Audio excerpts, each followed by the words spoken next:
a young girl set out to run an errand for her mother.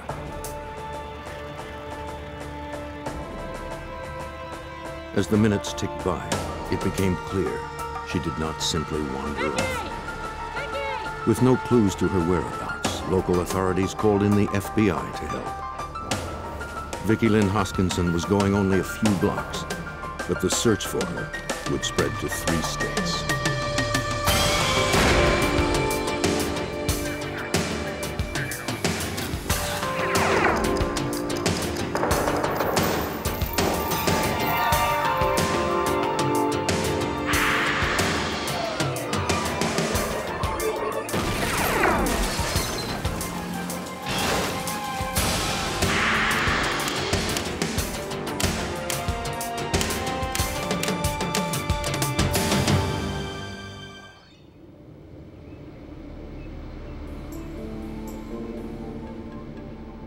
Monday, September 17th, 1984.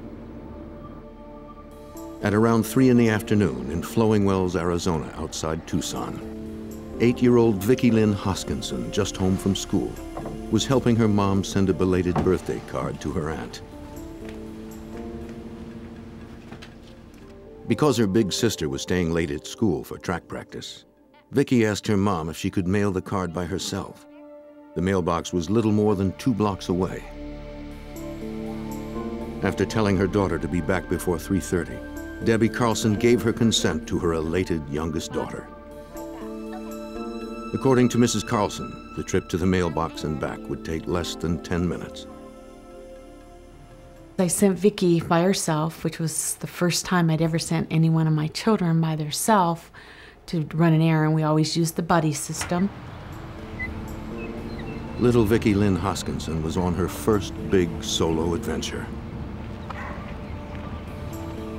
According to her mother, she beamed with pride over the responsibility she had been given.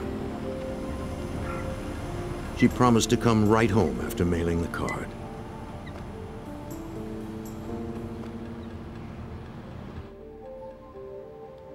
About 20 minutes after Vicki left, Debbie Carlson was reassured by the sound of the front door. Stephanie?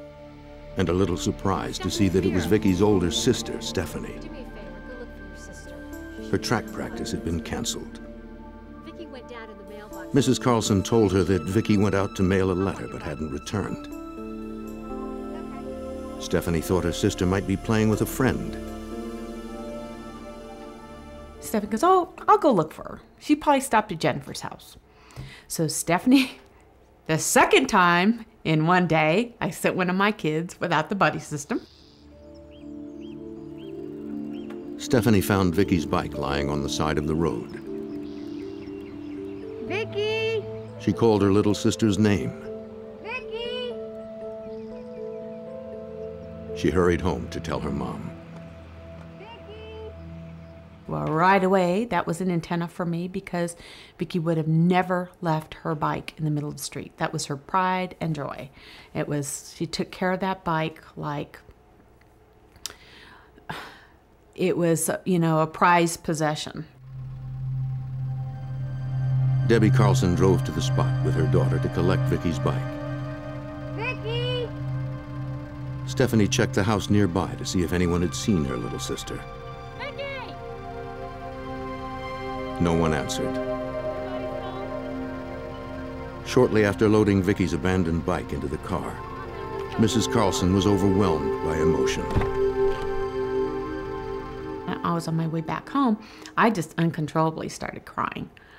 It was like I knew something was wrong. It just was so out of character, something was wrong.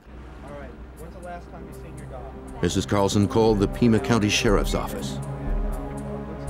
She also called Mr. Carlson home from work. The little girl had been missing less than 90 minutes, but concern within the community grew quickly. Everybody's reaction was the same, that there was something wrong. There was something not right with the situation. Debbie Carlson provided photos of Vicki to deputies from the Pima County Sheriff's Department. Police retraced her route to see where she might have encountered trouble. Her destination was the mailbox in front of a convenience store near a busy intersection, only a few blocks away from her home.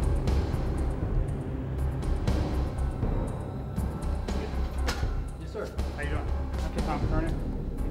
A deputy asked the manager if he'd seen the Have you 8-year-old. seen this girl? Have you seen her? Do you recognize her? The manager recognized her from previous visits, but hadn't seen her that day. Have you seen her in the last, say, hour or 2 hours? Deputies also canvassed the surrounding neighborhood. They checked first at her best friend's house. Mrs. Spencer said that neither she nor her daughter had seen Vicky that day.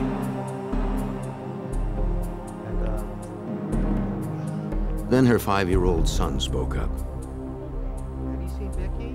He said Vicky had stopped by earlier looking for Jennifer. Hey, is Jennifer home? After he told her she wasn't home, Vicky rode off toward her house, apparently having already mailed the card.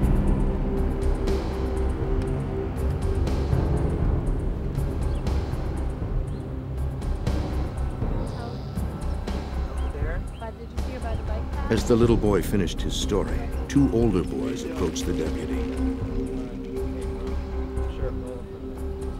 They said they'd also seen Vicky riding away from the convenience store. Just minutes before they rode past her, they saw a small black car with California plates. It was moving so slowly they passed it on their bikes. They said it was heading in Vicky's direction, but they didn't wait to see if it passed her.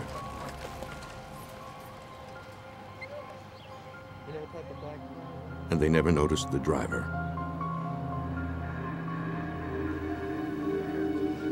A slow-moving out-of-state car, appearing at around the same time Vicky vanished, struck the investigators as suspicious.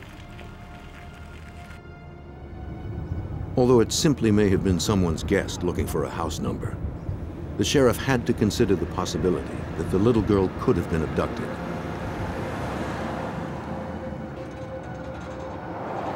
Authorities take a case like this very seriously. They've learned to expect and brace for the worst. The sheriff called in homicide detective Gary Damers. The sheriff decided that it was important to have the homicide detail handle this particular case because of the disappearance of Vicki Lynn Hoskinson. It was felt that she had been abducted and that we were looking at a case that could eventually become a homicide case. So we were called out a little earlier than usual. A few hours later, a command center was set up at the nearby elementary school, which was closed for the day. It became the clearinghouse for any information, any leads. As word of Vicky's disappearance spread, there was no trouble finding volunteers to man the phones. That's correct. The calls poured in. Along with that, we would like to get some amplified. Sheriff's deputies, along with hundreds of volunteers, organized a search of the area. They systematically moved out in concentric circles from Vicky's last known sighting.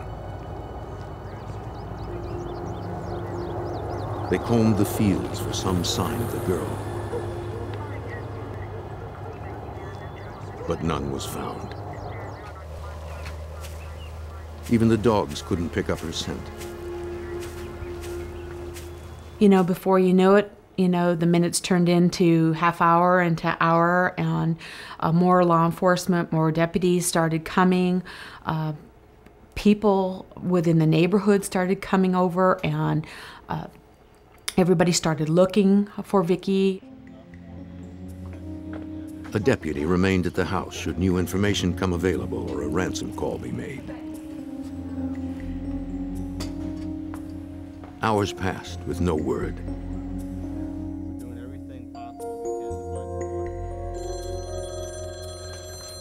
The only calls were from concerned friends and family. No, they don't. In terms of news, there was still nothing. Okay. Still, thank you. no Vicki. Under the federal kidnapping statute, the Pima County Sheriff's Department was empowered to ask the FBI to enter the case. On day 2 of Vicki's disappearance, Special Agent Larry Bagley from the FBI's Tucson field office took the assignment. The evidence was simply that a young child who was very responsible left home, and her bicycle is found in the middle of the street, and she never returned home. And that was enough to trigger our entry under the kidnapping statute. In the case of a missing child, chances for a safe return increase when immediate action is taken. The FBI had the power to extend the investigation beyond the state of Arizona if necessary. The agent's participation gave Debbie Carlson hope for a quick resolution.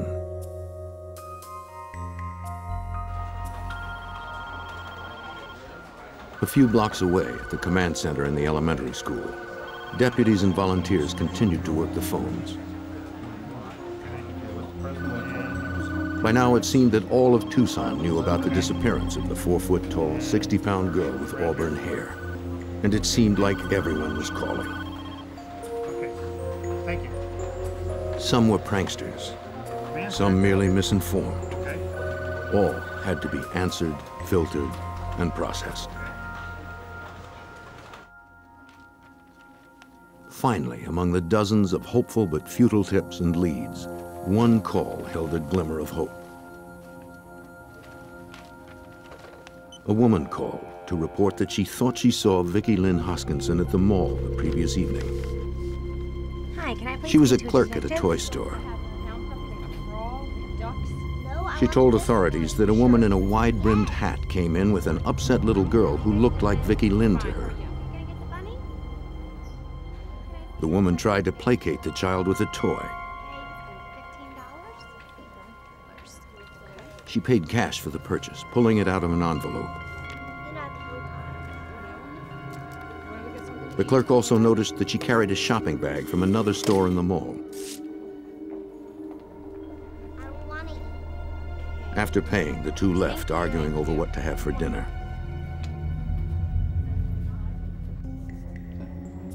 The clerk agreed to come to the command center to provide a sketch. From her description, a police artist created a composite drawing of the customer. What about her nose?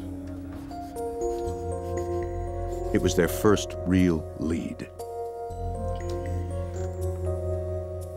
From the way the woman was described treating the girl, investigators believe she may have lost a child and was trying We'll get desperately copies to of it. replace it with Thank you someone very much. else's. While it was reassuring to think that Vicki was being cared for by her abductor, the theory had some nagging inconsistencies for Agent Bagley. It was pretty unlikely to me that someone would have taken Vicki Lynn and then taken her to a public place and to be seen with her. That and the fact that Debbie said that Vicki Lynn would never knowingly accompany a stranger in public and not try to get away. But perhaps Vicki did not run from the woman because she was not a stranger to the child. Investigators returned to Vicki's neighborhood, hoping that someone would recognize the sketch and provide a name. Give me a call. I sure will. They found no one who I could. will. Yeah, thank you. You guys have a good day. A number of leads that identified, or people believe they identified this woman, were telephoned into the command post, and each one of those leads were followed up by an investigator or a detective. Ma'am?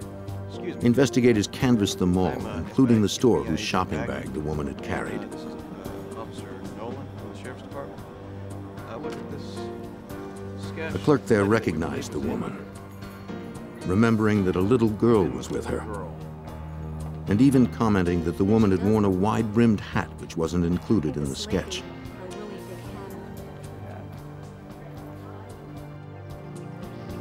As new witnesses came forward, all of Tucson held its breath with the hope that Vicki Lynn Hoskinson would be found alive.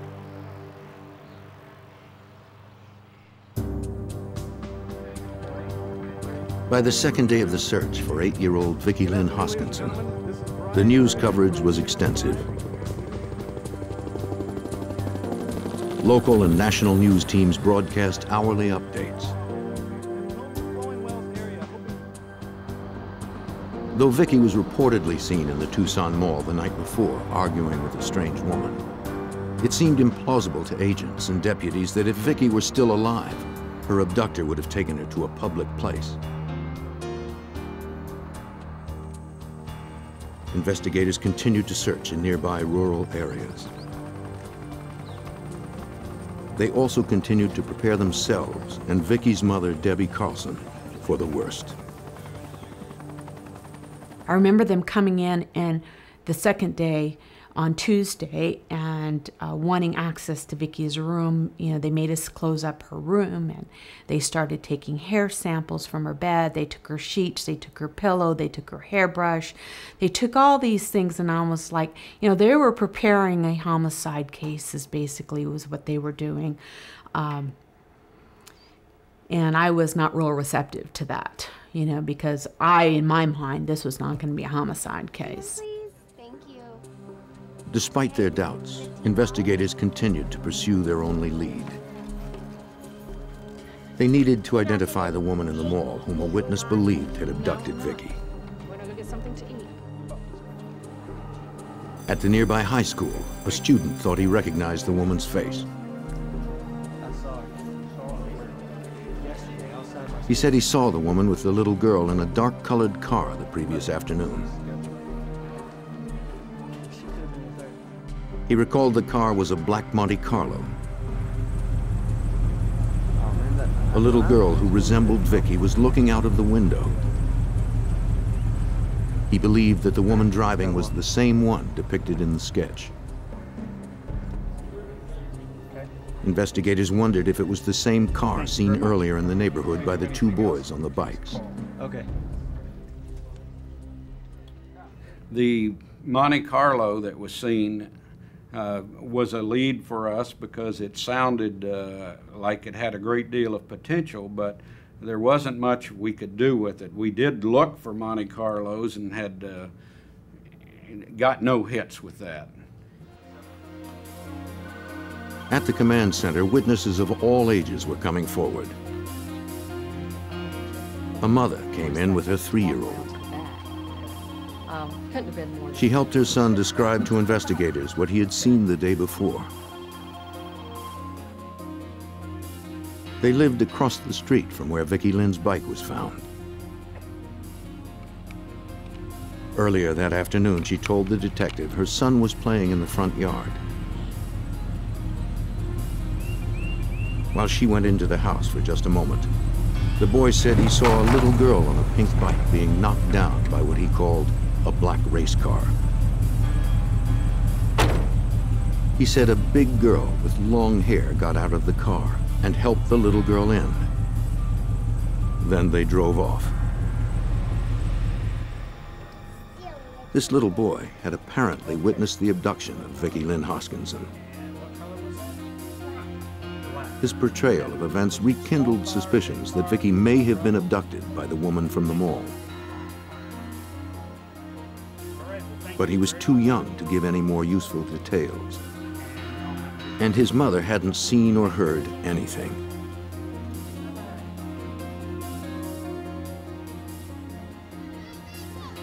Agents checked the spot where Vicki Lynn's bike had been found to see if anything had been overlooked.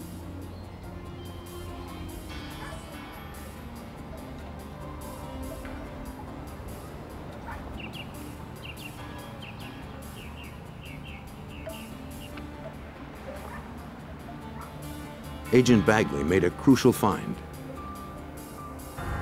Something that hadn't been reported earlier.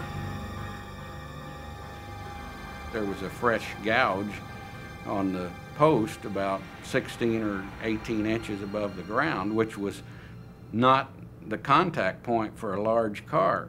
So it looked to me like it was fresh. It certainly appeared to me that perhaps the car that had hit the bicycle had run into this post. He surmised that the small black car with California plates spotted just yards away could have been the car that struck the post at that height. The agent asked if any other investigators had received reports of a black out-of-state car in the area. One detective had. Earlier that day, he had taken a statement from Sam Hall, the coach at the elementary school. Hall reported seeing a suspicious vehicle at the schoolyard at about 3 o'clock on September 17th, just 20 minutes before Vicky was last seen in the neighborhood. He said he first noticed the low black car with California tags driving slowly near the schoolyard. Then he noticed that the driver was watching the children at play.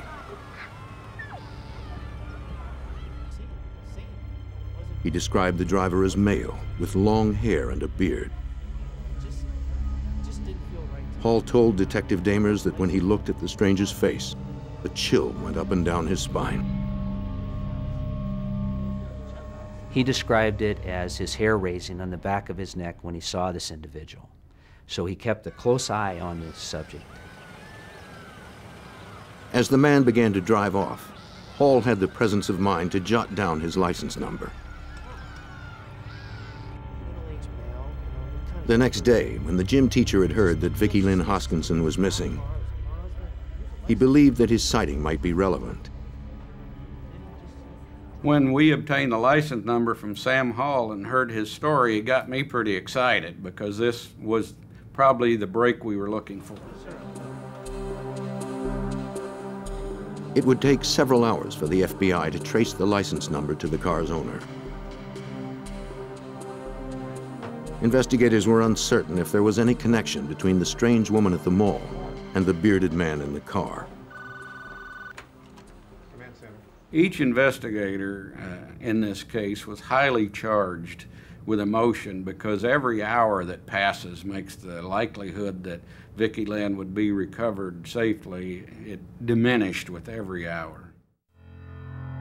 Time conspired against them, and hope for Vicky Lynn's safe return began to falter as day 2 came to a close.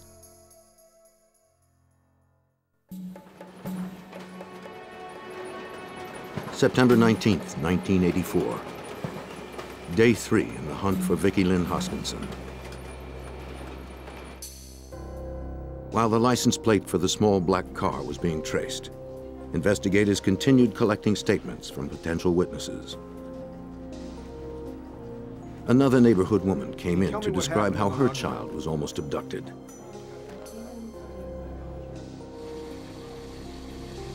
The woman told investigators that she'd been doing laundry in her apartment building. While she was busy with the machine, a woman came in and tried to lure her child away. The mother managed to drive her off. Sketch right here. Police showed the witness their sketch of the woman from the shopping mall. Was this the lady? Is that her? The drawing did not look like the woman who grabbed her boy, but the mother couldn't be sure. Police canvassed the area and found the woman in question. She was a fixture in the neighborhood, eccentric but ultimately harmless.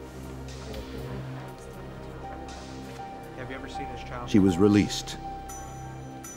Another one of 200 or so dead ends that investigators pursued. Each one meant dashed hopes. Late that afternoon, Mrs. Carlson held a press conference with her family. She pleaded for Vicky's safe return. By reaching out to millions of people through the evening news, she hoped someone would come forward with information on her young daughter's whereabouts. One minute I had hope they were going to find her, and the next minute I was waiting for them to walk through the door and tell me they found her body. And it was a roller coaster. It's like, am I going to be having a funeral in 3 days? Am I going to have my daughter in my arms in 3 days? Is she going to be one of those missing kids that is missing forever? The FBI was inching closer to the answer. The trace on the license plate led to a 28-year-old Los Angeles man named Frank Jarvis Atwood. Agents gave the information to the FBI Identification Division to check for priors. About 10 o'clock that evening, we received by fax a rap sheet from the Identification Division, and that about blew our mind because we noticed that there was a prior conviction for child molestation and another for kidnapping.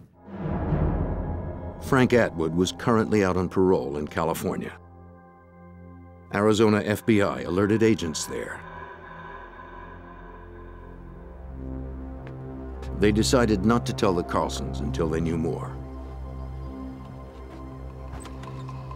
The following morning, day 4 in the case of Vicki Lynn Hoskinson, agents went to the LA address where Atwood's vehicle was registered.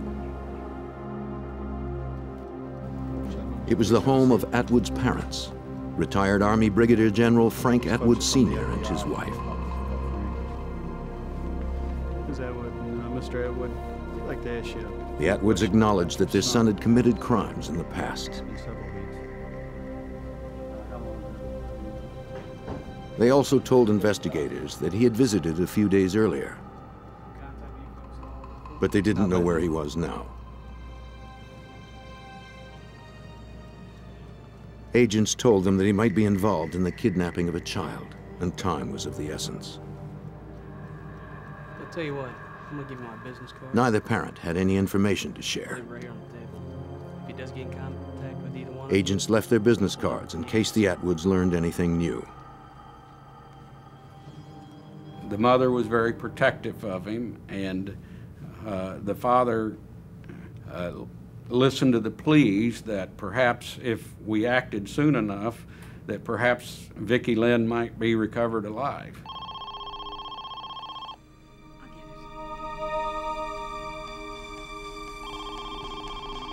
A few hours after the agents left, the Atwoods received a call. It was their son, Frank. He needed their help. He said his car had broken down in Texas and he needed money wired to him so he could get it fixed. His mother took down the address and told him not to worry.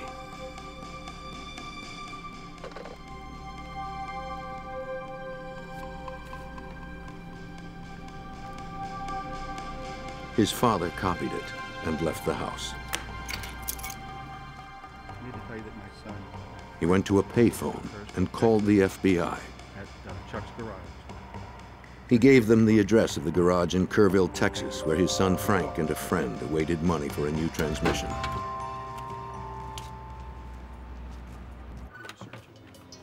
The California office called agents in Arizona, who in turn called agents in Texas with a request to apprehend Frank Atwood.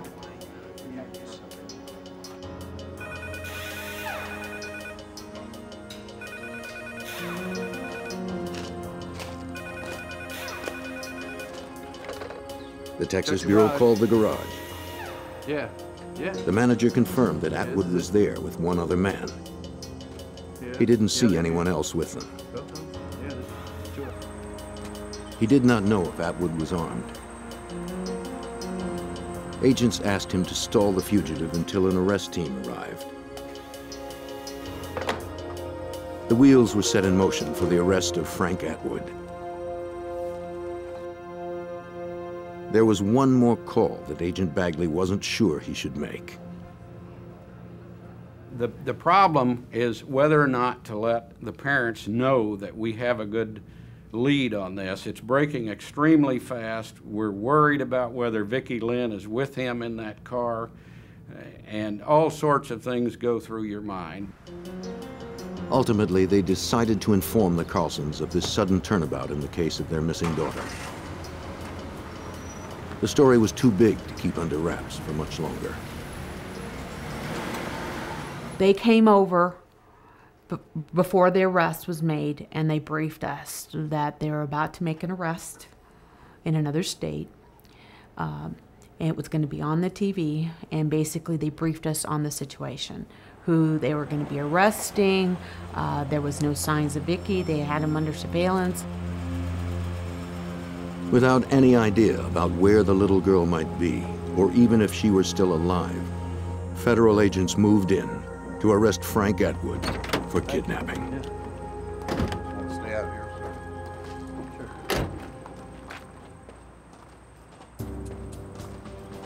Cigarettes? 4 days after Vicki Lynn Hoskinson disappeared from Arizona, the FBI made an arrest in Kerrville, Texas. Frank Atwood and his traveling companion James McDonald were picked up without incident at an auto repair garage and held for suspected kidnapping. There was no sign of Vicky.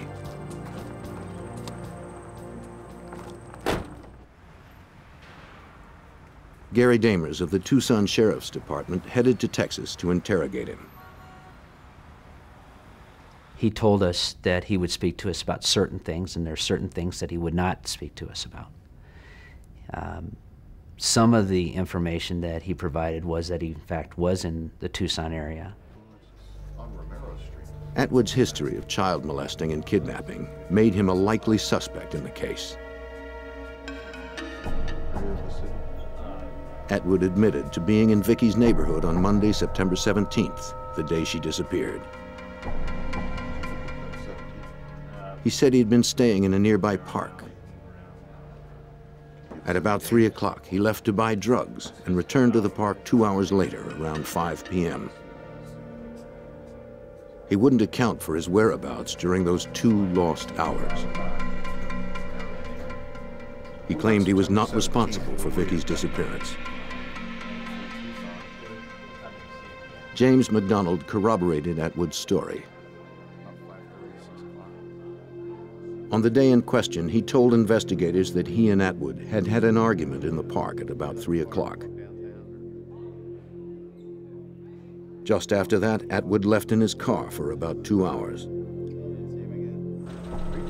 McDonald said that when Atwood returned around 5 o'clock, he had blood on his hands and clothing. Atwood told him he'd gotten into a fight with a drug dealer and stabbed him. McDonald also gave authorities the names of other people in Tucson that he and Atwood hung around with. Most were transients. Officially, focus shifted away from the mysterious woman at the mall and centered on Atwood. But Debbie Carlson didn't want to entirely give up on the mall lady theory. At first, I really wanted to stick to that theory, that it was probably a woman possibly who'd lost a child, was trying to replace the child.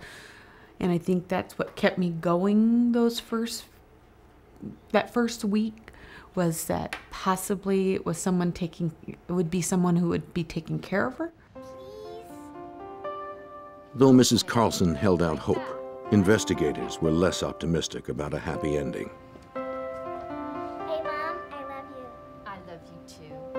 When he was arrested and she wasn't with him, the reality really started to set in, that those last words, "I love you," were the last words that I was going to hear my daughter say to me. While the FBI scrambled for a warrant to search Atwood's car, agents and Arizona authorities returned to Tucson the next day to track down the other park dwellers mentioned by McDonald. Investigators found 2 men who said that Atwood had spent a few nights in their trailer.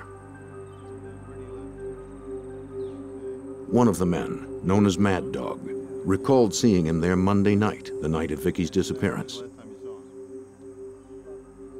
His story supported what Atwood's traveling companion Jim McDonald told the FBI. McDonald said that he had observed Atwood on Monday afternoon with bloody clothes and blood on his knife and on his boots. Mad Dog said the same thing separately, that he had observed the same thing at his trailer, and that they had even discussed that Atwood should get rid of his bloody clothes and the knife. Agents presented a warrant and searched the trailer for any evidence that might suggest kidnapping or murder. Initially, it looked as if the search proved fruitful. They collected a blanket that appeared to be blood-stained, along with a hairbrush believed to be Atwood's. Both were subjected to a battery of blood and fiber tests. Both revealed nothing. Atwood's clothes and knife were never found.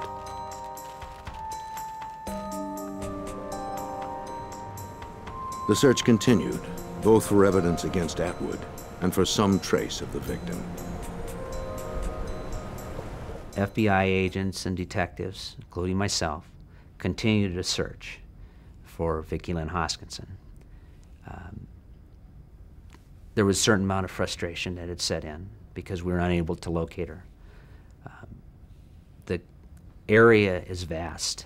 It's a lot of desert, and trying to use all the investigative skills available, we had been unable to locate her. But we continued to pursue any type of lead. Though clues to Vicki's whereabouts were scarce, detectives continued to canvass the park where Atwood had spent most of his time while in Tucson. Agents found a couple who knew Frank Atwood. They also claimed to have seen the suspect in blood-stained clothes the day Vicki disappeared. Like the others, Atwood told them that he had stabbed a double-crossing drug dealer. While that was certainly possible, the timing of the knifing, exactly at the time of Vicki's disappearance, seemed to stretch coincidence. Though investigators now had corroborating stories that suggested Atwood's guilt, they still had no physical evidence and no body. To prove that Vicki had been in his car, they needed to match some hair or fiber from the car with ones collected from the victim's bedroom. It didn't turn out that way. We didn't get a hair or fibers or blood that we could identify.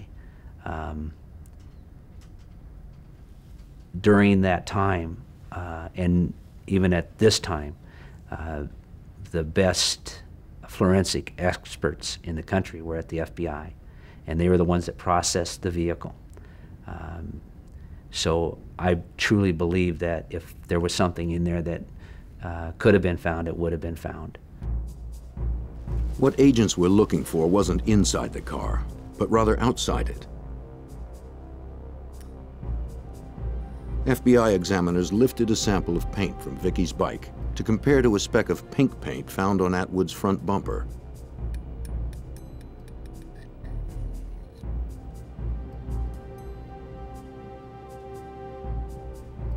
The paint speck, just a few millimeters wide, was tested at the FBI's Materials Analysis Unit. The examiner first assigned the case passed away shortly after completing the tests. Former Special Agent Examiner James Corby would re-examine the minute evidence. Usually, the victim of a crime, you have no association with the victim or the family, and we work so many of those cases that you try not to get involved, but it's very, very difficult when a crime involves a baby or a small child, somebody that's defenseless, and you find yourself, I think, working harder to try to establish something in the case. But if it's not there, I mean, it's not there. But you certainly, I think, take a more critical look at that case, and I think it's human nature. In microscopic and chemical tests, Corby determined the bicycle's paint and the paint found on the bumper matched. Corby also found chrome plating from the bumper smeared on the bike. So what we have here is an interchange of materials. The paint from the victim's bicycle was on the suspect's car. The plating from the suspect's car is on the victim's bicycle. And this interchange of materials establishes contact between the bicycle and the suspect's vehicle. It was good, but without a body, it would not be enough to charge Frank Atwood Jr. with the murder of Vicki Lynn Hoskinson. Authorities braced themselves for a difficult case with few witnesses, few visible clues, and no body. The case against Atwood could easily slip through any one of those cracks.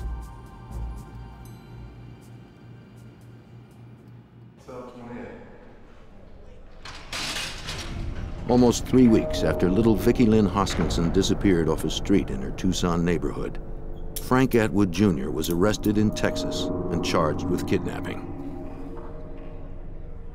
Vicki was still missing and presumed dead.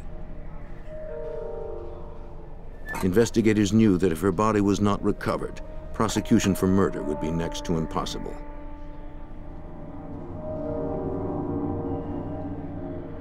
The Tucson community, living this nightmare day by day, soon learned that Atwood had slipped through the cracks before.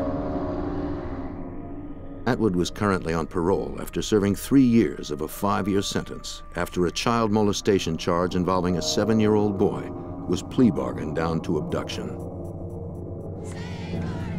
The enraged citizens of Tucson marched in the streets behind Vicki's family to protest lenient laws against convicted child molesters. Most wore yellow ribbons to show their faith in Vicki's safe return. Atwood fought extradition from Texas to Arizona. With no evidence that Vicki had been taken across state lines, the FBI dropped its federal charges against Frank Atwood. But state charges of kidnapping still held. In November, more than a month since Vicki's disappearance, Atwood returned to Arizona under heavy guard to stand trial for kidnapping.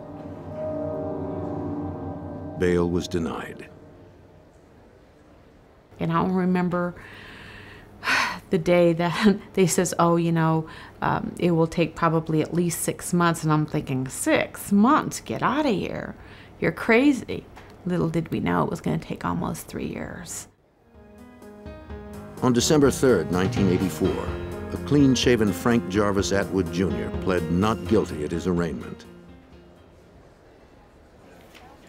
Due to publicity, the judge ordered Atwood's trial to be moved from Tucson to Phoenix. Jury selection would prove long and arduous, taking almost 6 weeks. But the case continued to unfold. On April 12, 1985, a woman walking her dog just off the main road found a small human skull in the desert northwest of Tucson. We immediately cordoned off the area. The FBI was called in to assist. We systematically worked the area. What had happened was that the body had been scattered. The animals had actually gotten to it and had moved a number of parts around, and we just took our time. I think we were out there for 5 days collecting everything that we could possibly get out of that area.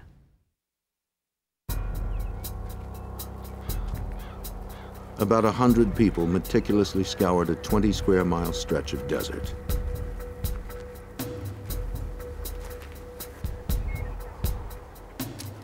Investigators photographed the entire area to record the condition of the location.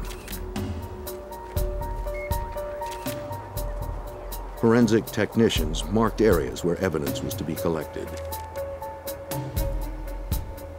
In a case with so little physical evidence, overlooking the smallest bone fragment might prove costly. 12 hours a day for 5 days, authorities recovered and recorded bone fragments, their location, and their condition.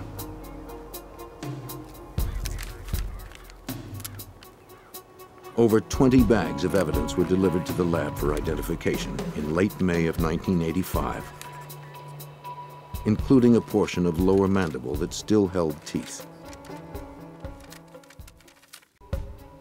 A witness came forward who testified to seeing Atwood arrive in the area with a child, then leave alone. The coroner found that weathering on the bones was consistent with 8 months' exposure to the elements. Dental records proved these were the remains of Vicki Lynn Hoskinson. You know, they found the lower mandible and a gopher hole. 1 year later, one of the search and rescue people that searched for her remains had taken a bouquet of flowers and put it in that gopher hole where she found the lower mandible. Vicki Lynn affected a lot of people. These are people who never knew her as the vibrant tomboy little girl that we had. And I don't think anyone who lived here during that time will ever forget how this community came together because of her. Vicki's family laid her to rest on May 30th, 1985.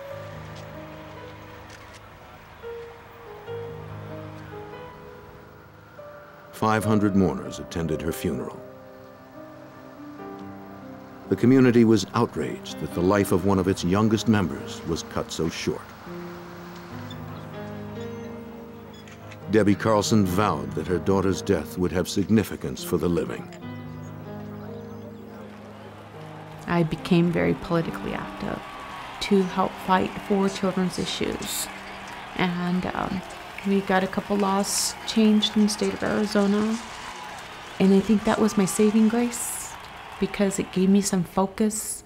It gave me a focus away from the pain and the gut wrench and the tearing at my heart that I felt every second to I was doing something positive for Vicki and for other kids. That my daughter was not going to die in vain. She was going to make a difference. Frank Atwood was indicted for first-degree murder. On March 26, 1987, 2.5 years after Vicki disappeared, he was found guilty. Frank Atwood was sentenced to death. But a case like this is never truly over. 16 years later, memories of hope and despair still linger. I'll never forget the sound of a helicopter. To this day, when I hear a helicopter, I remember those days. I remember the smell of the air, the time of the year, and the noise of a helicopter.